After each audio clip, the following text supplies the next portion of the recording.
Hello, I'm Dr. Nightmare, and welcome to my first YouTube video. Anyways, let's get started. Hello, I live in a small town, roughly 9,000 people in fact. We have all the usual stuff a town has: a school, a diner, a library, a park, and so on. Our town was somewhat secluded, with the forest looking at us from all parts. It is a beautiful place. Most of all, it's quiet. That's part of why I drew my mother and father in. Personally, as long as I had my PlayStation, I was happy. I would usually spend my weekends doing things normal 17-year-olds would do. You know, like smoking weed, talking to girls, hanging out with friends, and so on. The woods is where I would go and hang out with my on and off girlfriends, having bonfires and smoking pot. It was all fun up until last week. Last week was off. I didn't understand it at first. With the large groups of people and the screamings and stabbings, I was horrified. I'm getting ahead of myself, however. Let me tell you what happened. I was hanging out with my friend David out in the woods. We had a small party of land where we would go and smoke pot and have small little bonfires and go camping. It was a pretty nice place, to be honest. David was always the adventurous type, but never malicious. Anyways, we were hanging out that night. We were rolling up joints when we heard shoutings. At first we looked at each other in confusion, half being high and the other half being scared teens. We decided to set it off. We were under the impression as it was just another group like us enjoying their summer vacation. We laughed it off, saying, "Someone sure can't handle their liquor," and laughing at our own stupidity. It was pretty normal the rest of that night, except for when we heard a shriek in the woods, followed by a horrifying scream laugh. We were both dumbfounded as to what was happening. We looked at each other and half-heartedly laughed it off, while still being nervous. David was more courageous than I was. I've always known that.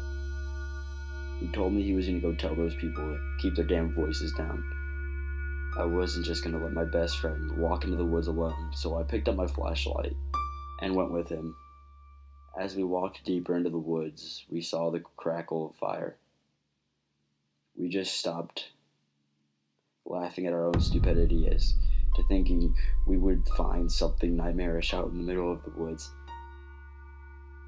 What we witnessed next was what set me off. We watched as a group of maybe 10 men came walking out of the tent where they resided. The men looked to be maybe mid-30s, each one more muscular than the other one. Each man held the knife in his hand. The men then proceeded to take their shirts off. As a much more skinnier man walked out, the skinnier man was carrying a pair of sunglasses along with his own t-shirt. However, he was different. His head was shaven, his arms were stretched to his kneecaps. He was terrifying. All the men lined up, one to another, as they unsheathed their knives. Then they took maybe 10 steps and walked around to face one another. They then proceeded to charge each other, each one carrying a knife in their hand, and proceeded to stick each other with the knives. Me and David were horrified. These men were literally slashing themselves open. Each one had a death look in their eyes as they were preparing to cut each other to the ground. The skinny man was preparing to take out his own knife when David's phone went off. All the men looked in our direction, as if they were preparing to hunt us down. Even though we were in the wooded line, outlooking the area, the men looked even more contrite than they ever had. The men looked different. Their cuts were gone, their bodies were becoming stretched out. That's when one of the men's chest bursted open. We were amazed and horrified at the same time. His chest revealed a third skinless arm stretching out of his muscular chest.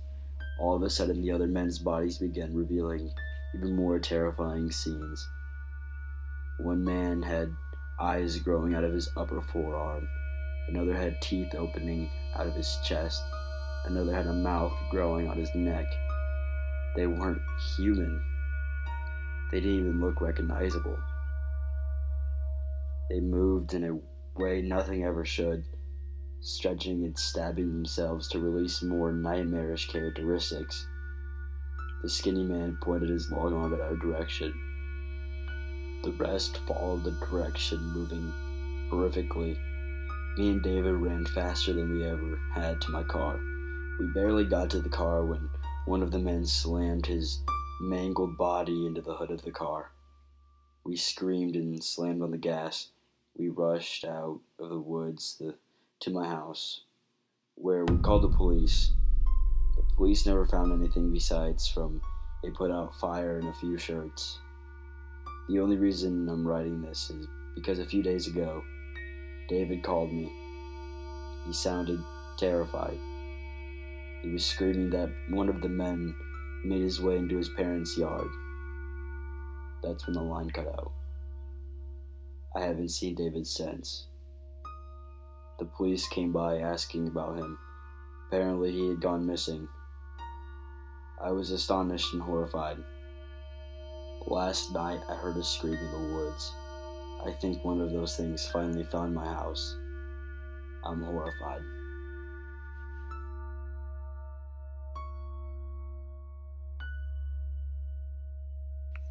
I would like to thank a Reddit user going by the name Neon-Young for letting me use his amazing story. Anyways, if you guys like the story, make sure to subscribe and press the notification button to be notified when I post some more. Until then, I'll see you guys next time.